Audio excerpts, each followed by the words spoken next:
welcome to the $1 Billion Podcast, a weekly show about the entrepreneurial journey and making it big in any industry. We're your hosts, Joe White and Kane Daniel.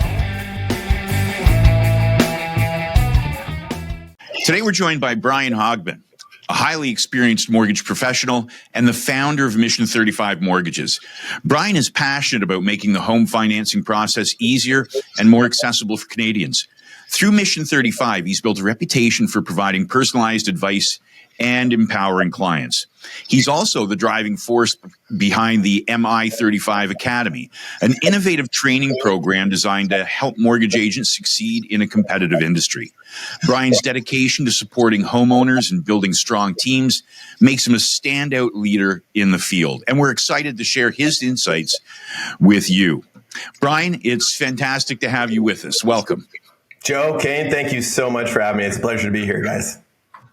Excellent. And Brian, maybe that's quite an intro, Joe. Maybe we can just start out by getting an idea of sort of, your inception story, like what started you in this industry, and maybe even going back to this. I know, Joe, we like to ask you sort of what you wanted to do maybe when you were a kid, because most of us don't grow up and want to be a mortgage broker when we're like 10 years old, right? So maybe, just give us an idea of sort of your story and how you got into the industry. Yeah, you got it. Well, you know what? Growing up and getting started in life, I started out playing competitive hockey when I was young. Really liked hockey, and then I quit hockey when I got into high school because I experienced girls and parties, and then I decided that I wanted to be a rock star. So that was my next Nice. So my dad, being a parent now, I've got an 8-year-old girl, so I'm sure there'll be some karma in my future. But my dad was like, so you want to quit hockey, you're going to take lessons, because his sort of mantra is always like, if you're going to do something, I want you to do it well. I want you to learn it. So I took lessons to play bass. I wanted to be a rock star, but that didn't work out clearly at all. But the really game changer came when I did a co-op in high school at a bank, and I became a bank teller, and I got paid $10 a day, which I thought was great money back then, especially for being in high school. And I got 2 credits, but the biggest benefit that I got out of that was they actually hired me at the end of it, believe it or not, because, basically they trained me for $10 a day. So that was a really easy hire. But the bank was really my starting ground into financial services, because I, as a young boy, I was interested in money, and I always had this dream of being financially secure, financially free by the time I was 35 years old. So that's kind of where the Mission 35 came from. I always wanted to be essentially mortgage free by the time I was 35. So starting in the bank, I got to learn about money, and I went from a bank teller, then I got to be a personal banking officer, customer service, then I eventually got into the mobile mortgage rep role. So, essentially being basically being commission-based mortgage rep for a bank. So I did that for a number of years, and then I got to a point where I was like, okay, I'm either going to die here or I need to move on to the next spot. And you know what? It was just such a beautiful career. I was learning so much about money. I was making, in my opinion, I thought $10 a day was really good money. So I started making more than $10 a day, which was phenomenal. And then opened up my own brokerage in 2016. When I left the bank, I went to work for another mortgage brokerage for 5 years to kind of learn the ropes. And then in 2016, I opened up Mission 35. And Mission 35, like I said, it was all about, it's kind of like pulls on my heartstrings a bit, just because Mission 35 started with my dad teaching me about finances. And he always used to say things like, spend less than what you make. He used to say, if you're broke making 30 grand a year, you'll probably be broke making 300 grand a year. So make sure you know how to budget your money. If you can't budget a little, if you can't budget 3 grand coming in a month, how the heck are you going to manage 10 or 20 or 30 or 100? Right. So then I got into investing in real estate as well, too, while I was doing mortgages. And then just before my 35th birthday, I was able to sell the very first duplex that I ever bought. And it was enough money to pay off the mortgage in the house that I live in today. So then I was able to, so I was able to be mortgage 3 at 35, and it was awesome. The only really, sad part was that my dad passed away 2 years prior, so he wasn't able to see me achieve the goal. He got diagnosed with acute myeloid leukemia. But it was one of those things where he used to love helping people with their money and finances. So opening up Mission 35 was really almost like a tribute to sort of say, hey, I can help people with their finances now the way that my dad helped me. And then that's really our goal, is to help people with what I think is the biggest asset that most Canadians will ever own, which is their home. That's an amazing, heartfelt story. Mm-hmm. Thanks for sharing that. Yeah, it's fun. It's, you know what, when you talk about why you do things, it's one of those things when you have the bad days and the condition of financing's not being met, or the mortgage agent goes to somewhere else, or something happens, like it's really anchoring back to why you do things can make the day go by a lot easier when you have a bigger purpose, instead of just looking at the day-to-day BS that can happen every single day in our business. Absolutely. So how you've been around now for about 9 years. So how big is your brokerage? How many agents do you have going in? Yeah, 9 years. Wow. Yeah, that's right. So holy moly. So time flies, right? I know. Hey, oh my God. Yeah, totally. So we have 60 agents, give or take, with the brokerage right now. So, fantastic. Yeah, it's nice. We're not trying to be the biggest or the best, we want to be the best, but like when it comes down to size, really, we just look for people that are aligned with our values, right? I think I kind of affectionately say we have a no asshole rule at the brokerage. We want to work with good people. Our values are coachable, collaborative, integrity, growth, and fun. And if your values aren't in alignment, then you don't need to work here, right? But if your values are in alignment, we find that people who have similar values, you can enter into conflict, but you'll eventually come to the same conclusion. You can have like healthy conflict, but if we have different values, our conflict will be a lot tougher to resolve. So that's really what we look for, is to grow our brokerage with great people who are actually in alignment with our values. It's really interesting because something that we do the mortgage course, and we see new people coming through. And one of the things that they're usually concerned about is getting hired. What should they be looking for? What should they have on their resume? And I think what you just said is really not unique. I think a lot of brokers are looking for a culture fit, or looking for an alignment of values, or looking for mindset and being coachable, not necessarily soft skills or even experience. But they might not know it, right? They might not realize that they're looking for that. And then when they have people on their team, they don't understand exactly why they don't fit. Yeah. Or maybe why they do fit. Right. Absolutely. Yeah.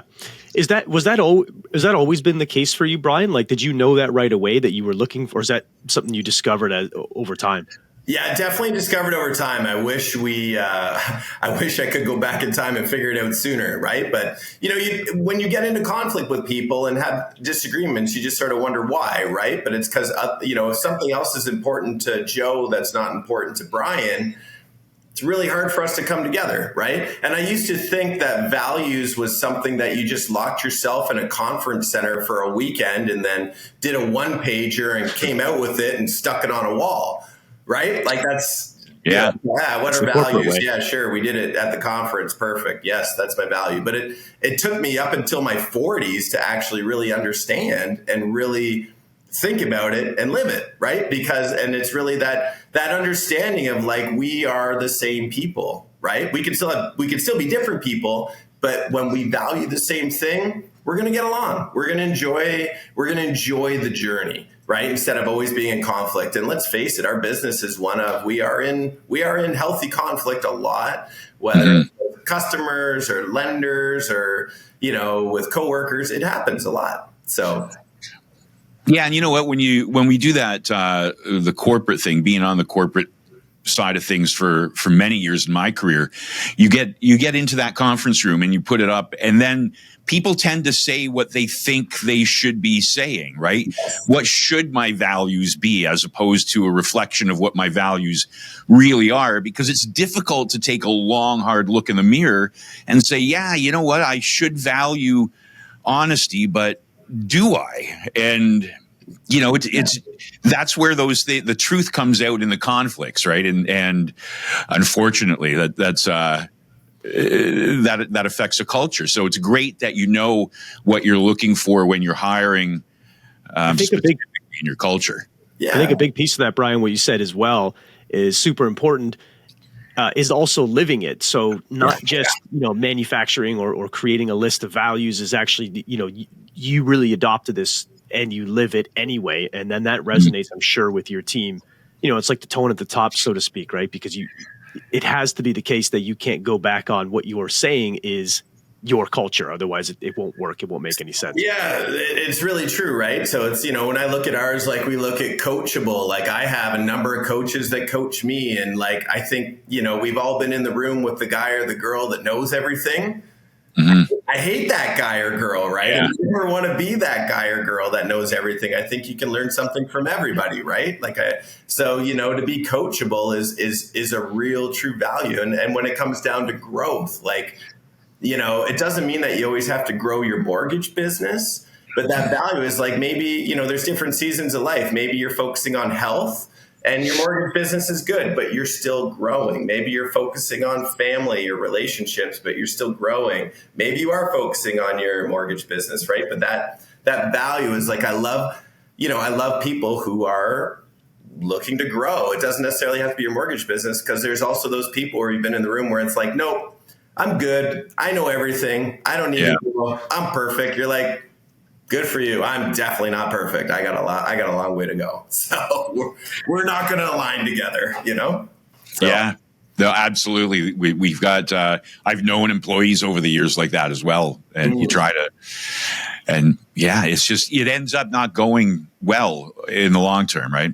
Totally. Right. Totally. And it's, we would joke at the bank when I came from the bank, somebody would say they had 20 years experience, and I'd be like, I think they have 1 year experience 19 times. That's great. That's great. They just started learning, and then they just said, nope, I know everything after a year, and I'm going to repeat it for 19 years. So, That is real insightful. Yeah. I like that a lot. Yeah. Brian, tell us about, I'm curious, because I know we talked about you mentioned the bank earlier. I'm wondering what that process was like for you. I mean, I know you said you changed over because you could kind of see I think you could see where things were going. You didn't want to be stuck in there. Maybe for those that are in that position now, whether it's at a bank or somewhere else, what was the challenge that you had, or did you have challenges coming in specifically from the bank? But I think it applies for anything for this industry. I think there was a couple challenges. Number one, I remember I would always tell people at the bank I work for that I want to be your mortgage advisor for life.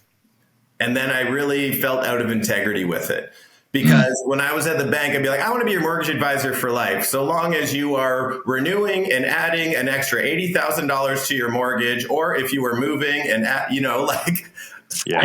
all those, or as long as you are still an A deal, I want to be your mortgage advisor for life.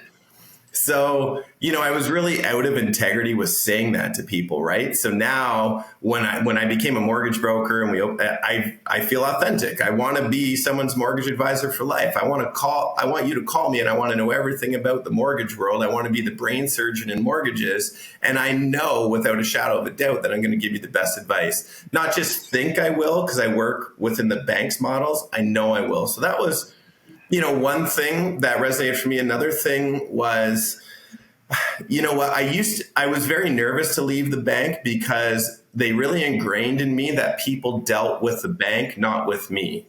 And it was a big fear of mine to think, oh my God, I don't have this big brand. When I leave, people are going to go and be like, I never dealt with you, Brian. I dealt with the bank.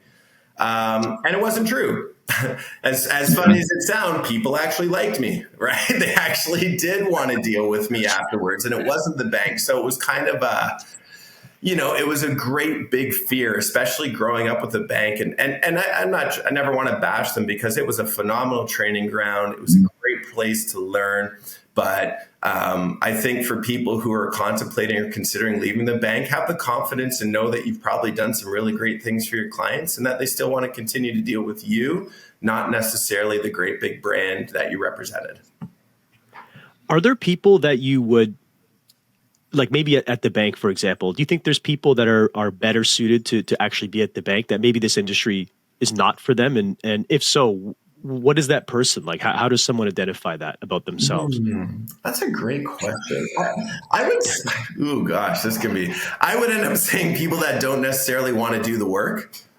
Right? Some banks, you're going to get spoon fed a little bit more, right? There's some financial institutions like, listen, they've got 10,000 locations, border to border. They've got huge marketing budgets. They're going to people that are organically going to walk in the door that are going to need a mortgage and get fed to the mortgage advisor, right? Mm-hmm. So that's cool. All right. But if you don't want to go outside of your comfort zone and really you don't want to do the work, because this is a full contact sport, you got to get rejected. You got to go and talk to people. You got to go and market yourself, right? So if you don't want to do that, and you just want to do the mortgage part of it, maybe you are better suited for a bank. I would say that would be one aspect. If you just, I don't want to say work 9 to 5 per se, but like, I think the expectations, unfortunately, because you have a salary, maybe benefits and things like that, might be a little bit lower for the bank employee than, let's say, the commission-based mortgage broker who's trying to build a business, trying to deliver amazing value,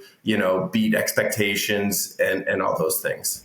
And you know what, Brian, I think it goes back to what you said about the bank branding themselves, saying, if you leave us, basically, you'll have nothing. We are everything, right? It's almost cultish there, or abusive. But, it is somebody, I think, in that environment, after a while of getting spoon-fed, doesn't have that confidence in themselves to be able to go out and say, you know what, I'm good enough. I can do this on my own. I don't need the bank or the brand behind me. I'm an individual. And I think that over time, maybe being with any company over time where you're getting leads and you're getting spoon-fed kind of strips away from you that independence or the self-confidence that you might have. I agree. It's funny, because I remember when I left the bank, because I was a mobile mortgage rep that was very successful, was one of the top in the country for years and years. And I remember I was terrified to leave. And I remember telling my wife, we took 2 all-inclusive vacations back to back. I only know Cuba and Dominican back then. So we went to Cuba, got home, next day went to Dominican. I said, honey, you're not going to see me for a year, because I'm so terrified that I'm making a mistake that I'm going to work my ass off. Right. And I think what people, maybe if you're contemplating leaving the bank, I think fear is a tremendous motivator. It was for me, right? And I think I was extremely comfortable at the bank because everything was working. But the fear drove me to success because I was so terrified. I worked 7 days a week, 12 hours a day. I did the work in order to build up the success. And I think, and that's not a bad thing. I think that's something that I would also say it was probably one of the most exciting times too, because I think whenever you venture into the unknown, especially for people who've been in the bank for maybe 10 years or 5 years or 20 years, my gosh, your life becomes alive again. A spark ignites, the uncertainty. It is, I don't know, for me anyways, I found it a very, very exciting, fun time to do that. Yeah, it's definitely challenging though, right? Looking back now, everything that you did well and maybe would do a little bit differently after you left the bank. Yeah. So what advice would you have for someone who's kind of sitting in their cubicle at the bank thinking, I'm terrified to walk out that front door on my own?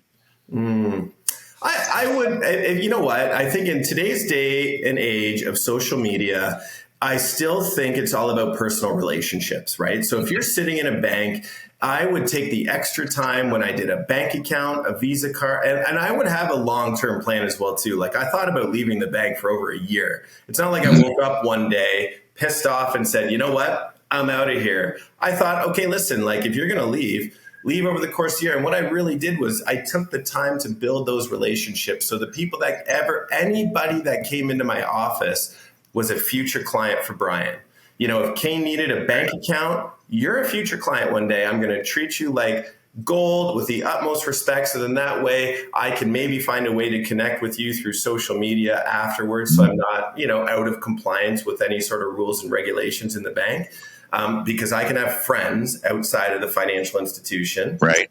Same with Joe. So I would take every single opportunity possible to build a connection, build a personal relationship. And because everybody, has the great big sign on their face that says, make me feel important. And so that's what I would do. I would just go up and just end up like building those relationships. So that way, when I did flip the switch, I had all these relationships with Brian now, not with the bank. Right. And it didn't tell them, hey, I'm going to go do mortgages. I wasn't, I was just trying to put their needs ahead of everything else and make sure I served them, whether it was a Visa card, overdraft, mutual fund, RESP, whatever it was, just try to serve them as best as possible. And that's what people remembered.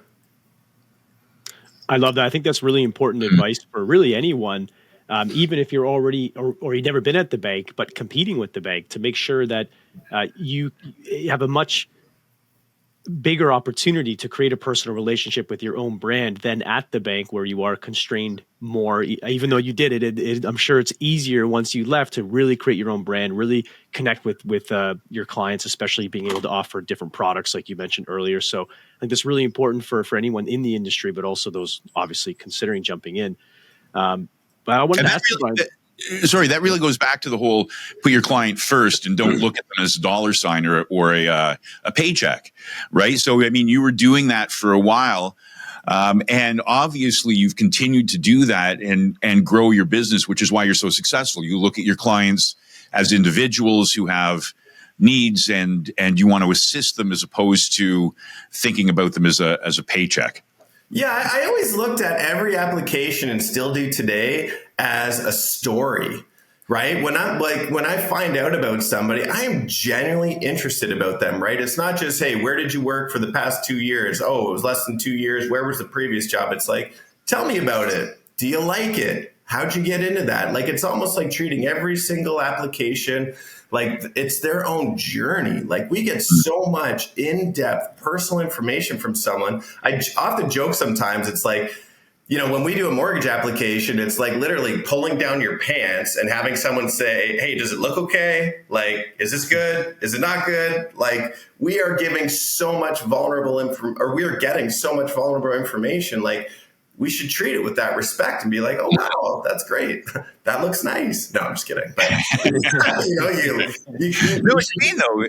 Absolutely, because you're getting the story. And what a great way of bringing on new people and really kind of molding them, mentoring them, if you will, to when they're dealing with a new client, to look at them like you're finding out this person's story, and everybody has a story. Everybody's interesting in some way.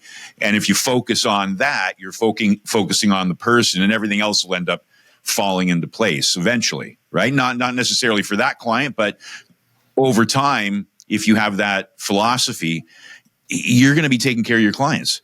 Yeah, like I used to work, it was, for those of you that know Hamilton, I used to work in the east end of Hamilton at Scotiabank Center Mall.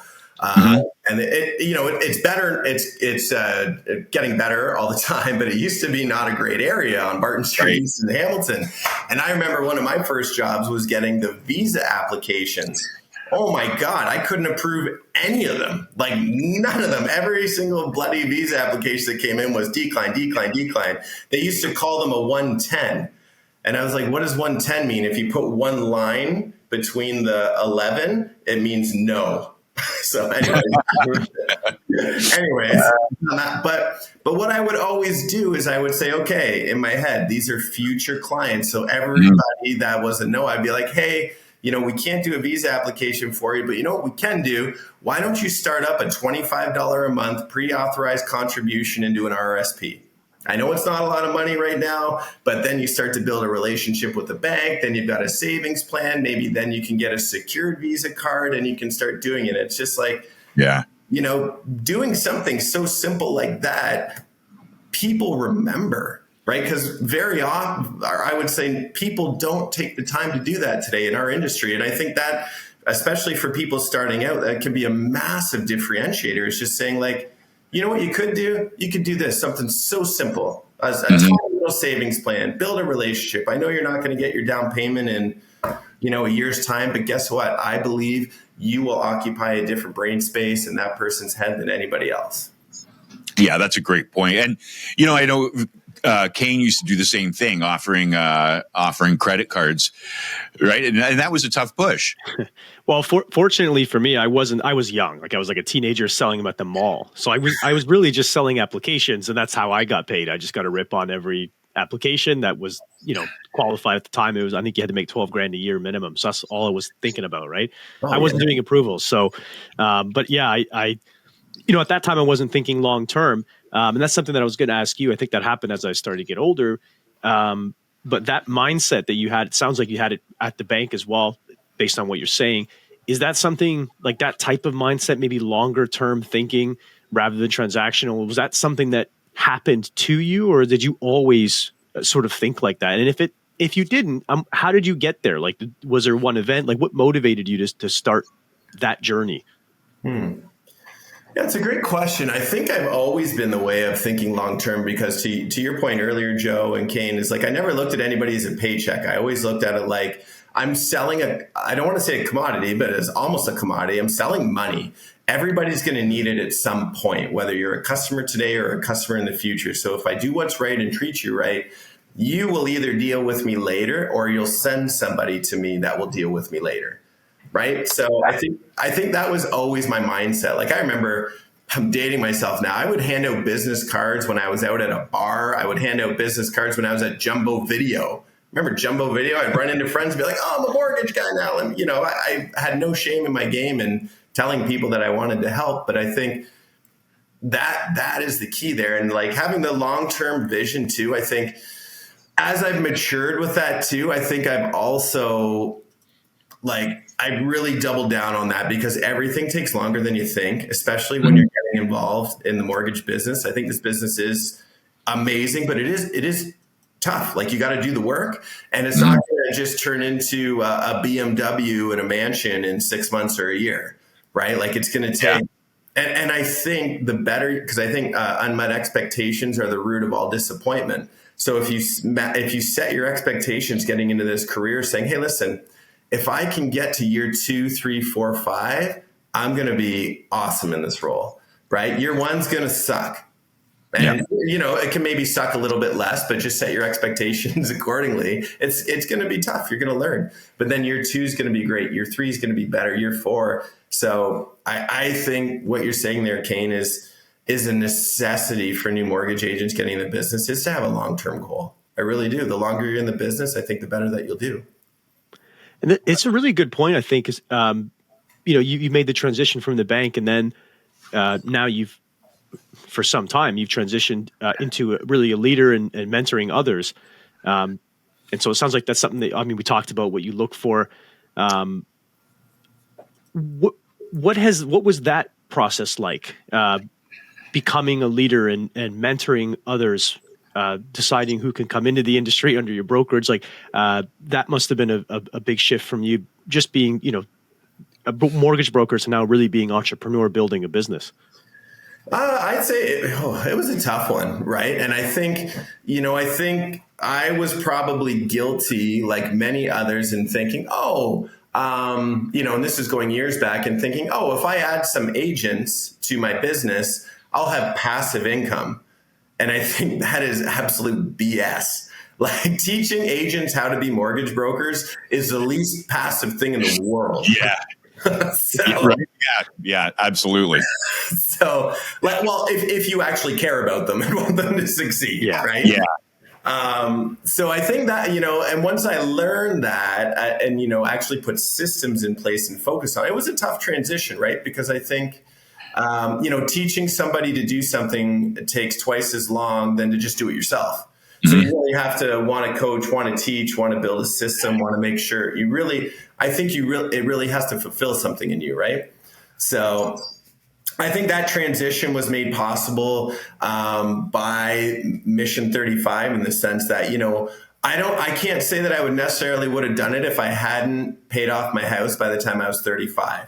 And I say that only because, if money is the object and the goal, which it should be, money makes life easier. Doing mortgages will pay you more, quicker, faster, longer, all the time. If you are a mortgage agent or a mortgage broker and you do mortgages and you help people with their mortgage and you get paid a commission, you will get paid great. I kind of equate it to my 90s sports trivia because I suck with sports, but let's just say Phil Jackson and Michael Jordan. Michael Jordan made a ton of dough being the MVP and the best player. Phil Jackson did not make as much money as Michael Jordan, but loved to be a coach. Yeah. So I think, that was a transition for me to know, hey, okay, like you're going to take a hit in income to do this. Is that something you consciously want to do? Because it takes an extraordinary amount of time for a brokerage to scale, even to become profitable because margins are slim.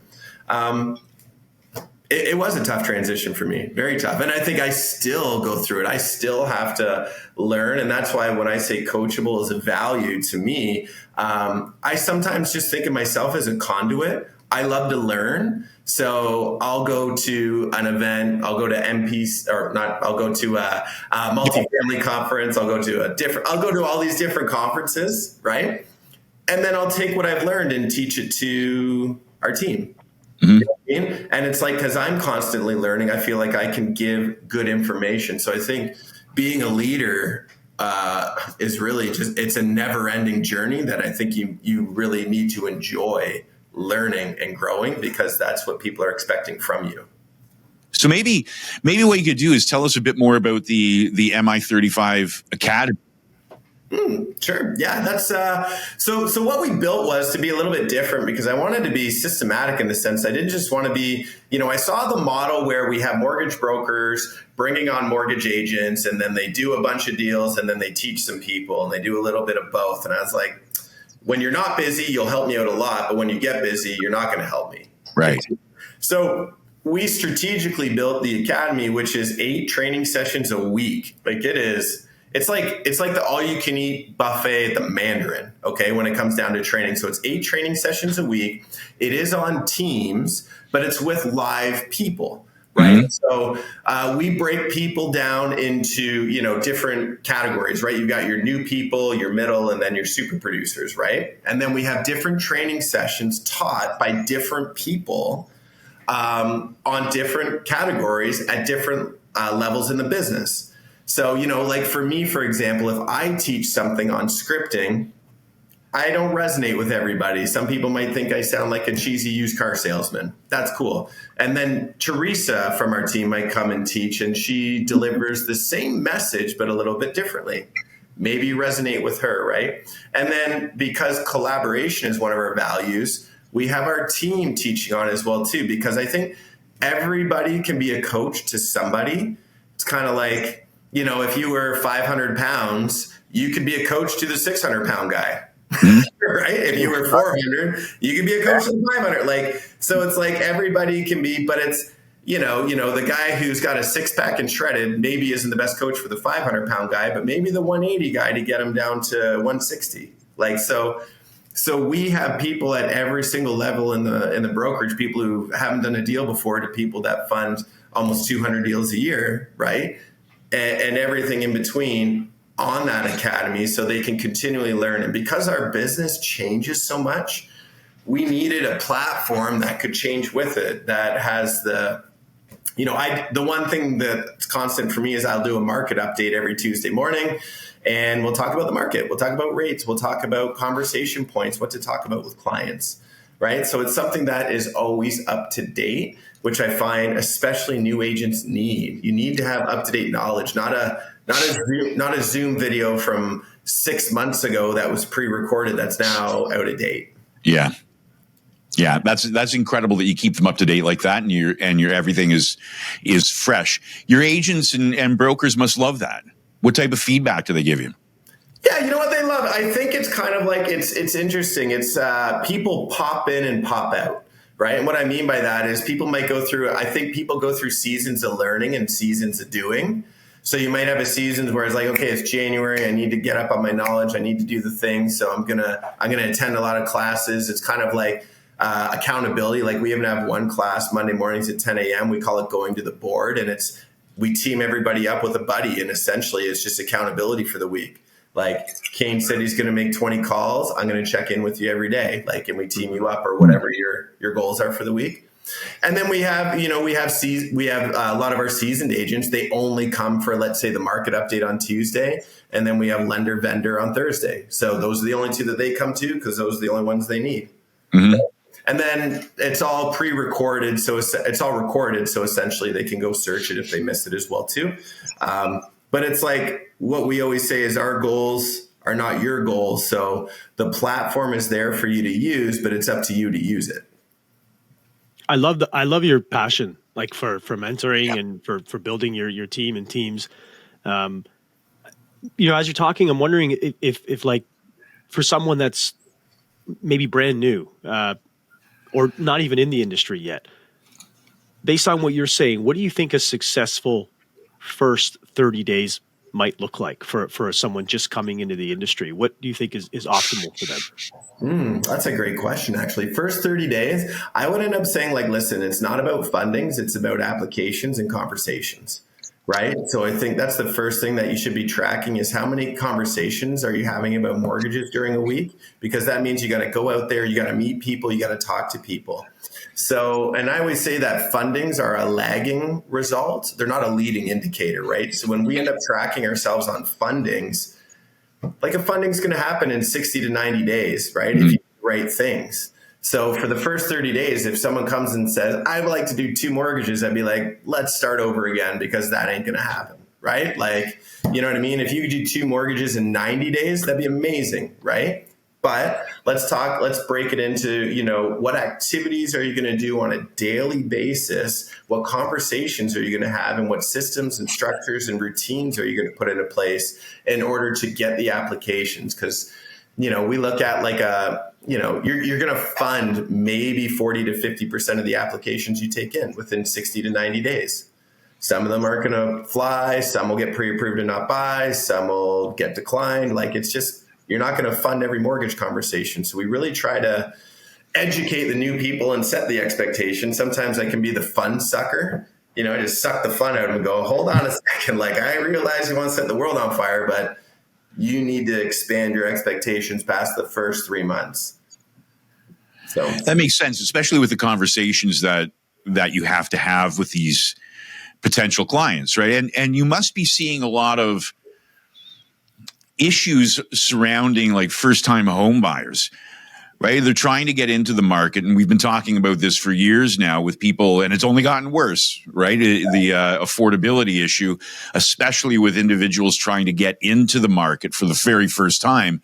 So, when you're talking to your agents and your brokers, what type of advice do you suggest that they give first-time home buyers trying to get into this market? Because it is pretty complex and scary for a lot of people. They're thinking, maybe I should just rent for the rest of my foreseeable future because the mortgage market terrifies me. I know. Oh, thanks for saying that, Joe. It's one of the things that I'm really passionate about and scares the heck out of me, right? Because I believe, I said at the beginning, I believe through my heart and soul, my blood and my veins, that the home is the biggest equity builder for Canadians. I really do. Like, I just think, you leverage, you can put down a small down payment and it lifts up something big, right? You buy a $500,000 home with $25,000, the 500 grand goes up. And one of the biggest reasons I think too, the home is such a big investment, and the reason why people need to get into one is because the equity is hard to access. When you're out at a bar and you want to take out an extra $100, it's coming out of your checking account. Okay. Right. I actually don't drink anymore if I'm making a lot of drinking references, but anyways, just for the record. But the idea is that when you have equity in your home, it's hard to access. It's hard to refinance. It's hard to get it out. And Canadians will always pay their mortgage over everything else. That's why arrears, even though we see them ticking up, they're still relatively low. It's because I'll pay my mortgage before I get groceries. I'll pay my mortgage before I get I'll get my heat shut off, my hydro shut off, but I will pay my mortgage. And that if your brakes go in your car, you won't put the money in the savings account. You'll cancel your RSP contributions. You'll cancel the pre-authorized contributions, right? So that's the reason why we really, really push for home ownership. But some of the strategies right now are not that different from, 10 years ago. They just seem different. Like, start up, the TFSA, start up the first time home buyers plan, start up the savings plan and do a budget, right? And taking the extra time, especially if you're new, it goes back to what we talked about before. The seasoned mortgage agent or broker who does 50, 60 deals a year is not going to take the time to tell that client how to get into home ownership. They're going to say, nope, sorry, don't qualify, next, right? Whereas the new person can. So I would say we're talking about budgets. Bring in bank and mom and dad for co-signing. I think it's very, very important to have those conversations and not shy away from them. And have the duplex, triplex conversation, or I'm going to live with my friends conversation. I'm still a bit like, my first duplex that I purchased it for obviously a lot less, but because of the equity that I built up in that over almost 13 years, it was enough money to sell and buy the house and pay off the mortgage in my house today. People can still do that even if they have a business partner. Let's say me, Joe, and Kane, all three of us get together and we buy a $500,000 house. And listen, we may not love each other. We don't have to marry each other, but maybe we just got to live together for 3 years to build some equity. And I'll tell you, I think all three of us would be a heck of a lot better off than if we ended up all three of us paying rent somewhere. And then if the three of us got a house together, pooled our resources, set up good expectations from the beginning in order to get into the housing market, I think we could do a phenomenal job in exiting that relationship in 5 years and say, okay, in 5 years, either we get the house appraised, we all sell, or one of us buys it out at agreed upon appraised value. And it's kind of like setting up the marriage and the divorce at the beginning, so there's no unmet expectations, right? And having these conversations with, millennials or people in their, early 20s, late 20s, early 30s, I think are valuable. And we're teaching our team to have this conversation. Live in half, rent out half, live in the duplex, do the in-law suite. There's so many conducive ways to help subsidize your mortgage now that I think, a quote that I love and I tell my team all the time is that there's never a lack of resources. There's only a lack of resourcefulness. Let's find a way, a legal way. Let's find a way. Yeah. It's interesting because it always seems like people are swinging for the home run. I want to live in that my forever home right away, as opposed to working towards it. I think that goes back to what you said earlier about when you were selling credit cards and somebody couldn't make it. So, take $25 and put that away in an RESP or an RSP. And because if you'd sat down with that person and said, do you know what, you don't qualify today, but what happens if I could tell you, you have just magically $300 in your bank account right now? Would that be great? Yeah. Well, you know what, this time next year, you'll be saying that when you look in the mirror. And it's about that, taking the time and being willing, as you mentioned before, about an agent and somebody coming from the bank. It's about the willingness to put the work in, right? Yeah. But they need people need that light at the end of the tunnel, because I think millennials and everyone else, I don't even know if I'm a Gen Xer. It is. They're willing to put the work in, right? Like I'm 38, so I play soccer with a lot of guys that are younger in their 20s, and in my conversations when I talk to people that age, it's almost like the dream is lost. They want to own a home, but they just feel so defeated with house prices and other restrictions, and they feel like by the time they save up for a down payment, the down payment's going to have doubled or more, and they're never ever going to be able to achieve that. And I think what you're saying, Brian, is really important, especially for mortgage agents that, like you mentioned, have the time to actually sit down and educate and come up with creative strategies. Because, I've talked to people about mortgages who might say, I don't believe in mortgages. I said, well, what do you mean you don't believe it? And it's a real thing. They're not unicorns. Yeah. It happens. And I think, I'm thinking of one conversation I had, and his point was, well, the interest you would pay out, there's actually better ways you could get creative with the extra money, you put it away and do this. And I said, yeah, but a couple of things, in my opinion, most people aren't going to do that. They have access to the money, they're going to take it. That's the first thing. The second thing is, if you're able to buy $1 million house, you're making, to your point earlier, you're making returns basically year over year on average on the entire amount. You didn't put in the million, right? There's not an easy way to do that elsewhere. So I think that the interest you're paying, yes, you're going to pay a lot of interest, but you're also making gains on money that isn't yours. So I think that that's less understood from most people when they sit down and consider the interest and on the mortgage side. But I love the idea of really empowering agents to have those conversations, to get creative, because there are ways to do it. So.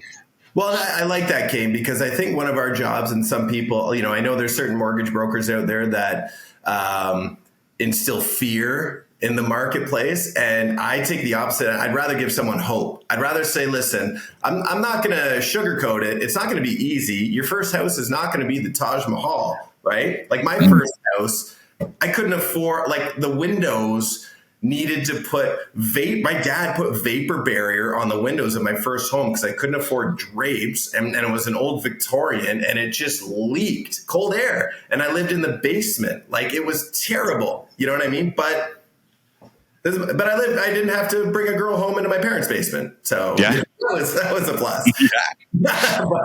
but I just mean like setting those expectations. And I also think too, if you're in the wrong algorithm on Instagram and you're in your 20s, you're gonna see the wrong shit. You're just gonna be continually fed that you will never buy a house, right? And I hate that, because unfortunately that's where a lot of us are getting our knowledge from. And I think it's incumbent upon mortgage agents and brokers to give hope for that, because there is a way. You need a plan. Talk to somebody. It is possible. Is it going to be easy? No. And to your point, Kane, you won't get the dream house right away. Mm-hmm.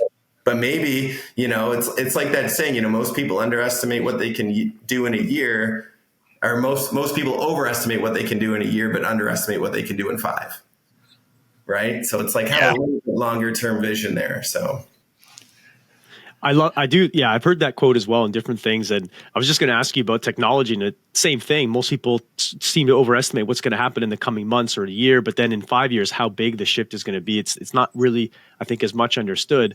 And you talked about, the human spirit and personalization. I'm wondering what you think might happen in the next 5 years with the growth of technology and tools and resources and automation. Do you think that that's going to change the role a little bit, or the ability to personalize?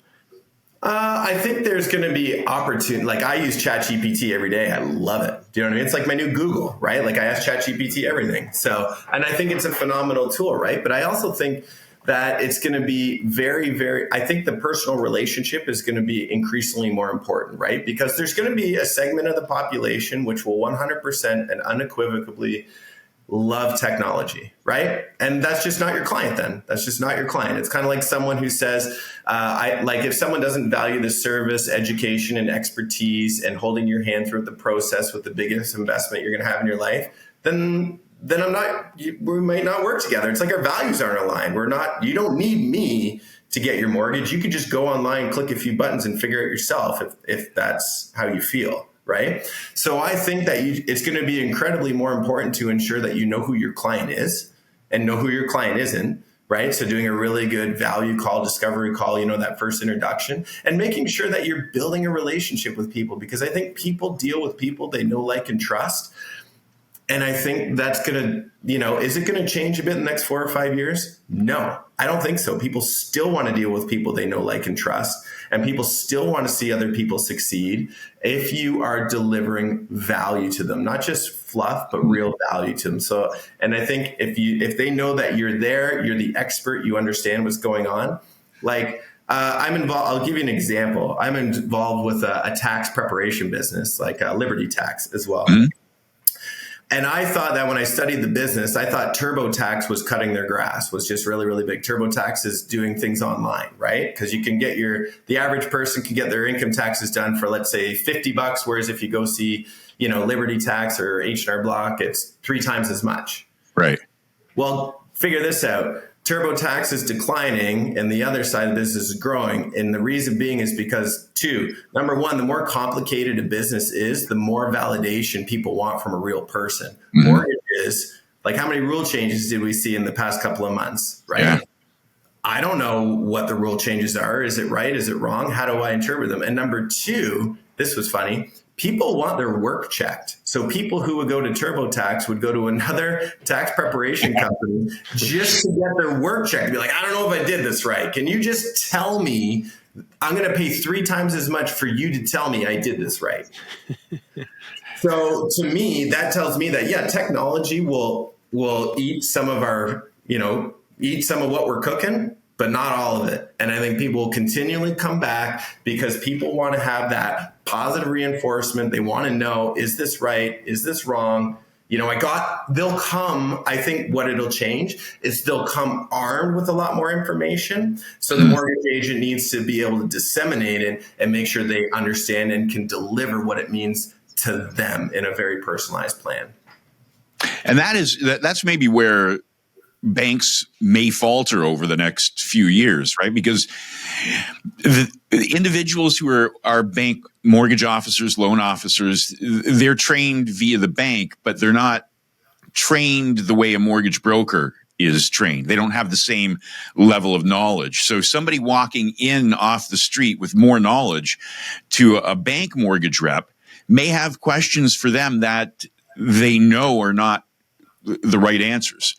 And that's one of the reasons it always boggles my mind that, well, I mean, I understand why so many people still go to their bank because there's a level of trust. And as you said, the brand and everything else, but it's because there's a lack of education, I think, in the consumer marketplace as to the benefit and the value of dealing with a mortgage broker. I mean, the level of knowledge is just, in my opinion, far superior than what you get from a bank. Can I just add to that, Joe? Because I think that, like, what both of you said, what's happening, it's already happening. I think that people are coming more armed. There's more information that's been happening with the internet and now with, AI powered search and those kind of things. But I think what's, looking at trying to be positive about it, I think what might happen is attention is more and more valuable. So like you giving attention to someone becomes much more valuable because it's going to be so much of it is automated. So you are providing so much more value by being personalized. So it could be that the personalization actually increases, that people hold that to more value because of the technology coming in. I mean, who knows right now, but I think a nice way to think of it, hopefully, because that's what I hope is going to happen.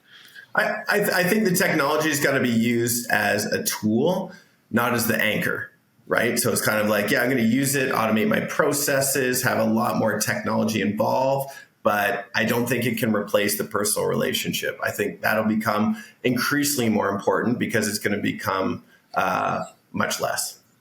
And maybe it's that authenticity, right? I was just thinking that, why is an original painting so valuable in comparison to a copy of it? The copy may be exactly identical, but you look at the original painting, you can touch the ridges on the canvas and you realize somebody was there doing that.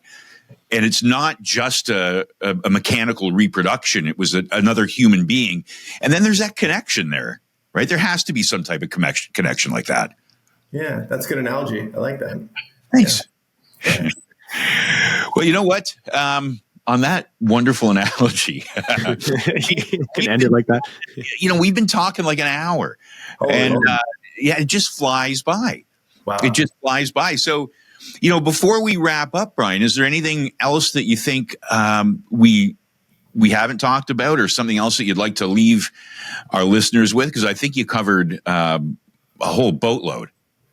I think 2 things, I think I talked about, having a long time horizon and just as I get older, enjoy the journey, right? It's not about, and I'm sure a lot of us have heard this, but as we get wiser, it starts to come into the peripherals more, but it's enjoy the journey, right? And if you're not having fun doing it, maybe find something else to do, because when you make $100,000 or you make $500,000 or when you make $1 million, that destination's fleeting. Right? You did it. Great. Now what? But the whole journey and the whole run up is going to spend a heck of a lot more time. So enjoy it. Have fun with it. Work with people that you like. Work in an environment that you like, because the journey is the goal, in my opinion. And another one, I've got it written on my whiteboard, and I encourage especially new people to do this all the time. take a big shot every day, like, or as much as possible. Call the realtor that you think will never call you. Call the financial planner that would never call you. Call the whatever that big shot looks like. Do it, because I know that whenever I take a big shot and it's like, oh God, they'll never take my call. It releases endorphins. I feel really good about myself, ups my confidence. And guess what? A lot of times something happens, right? And then you get massive momentum. So just because you know what could go wrong? Like if you're going to take shots every day, take big ones, take one, take one. And like the amount of momentum that can come from one big shot can change the trajectory of your business. That's why you're a great mentor, Brian, because you have, that's instilling confidence in people as well, right? Like we talked about earlier, those people coming from the bank, maybe one of the things that they lack is that confidence, and they need somebody to be able to instill that in them and help them get it. And that's, I think, taking that big shot every day is something that everybody should be doing. Cool. Thanks. Yeah. Well, thanks for having me, guys. I appreciate it. This is a lot of fun. We can do this all day. This is great. I know. So yeah, appreciate it. We'll check in with you, in the coming months and see how things are going, and love to have you back. Anytime. I would love it. Appreciate all that you guys do. This is a great podcast and a great thing for you guys putting this platform out for agents as well too. So kudos to you guys. Thank you for that. Man. Appreciate that. Awesome. All right. Thanks, talk to you soon. Thanks for tuning in to the $1 Billion Podcast. Make sure to subscribe to the show so you never miss an episode. For more in-depth entrepreneurial insights, follow us on social media. And for more info on the show, go to billiondollarpodcast.com. See you next time.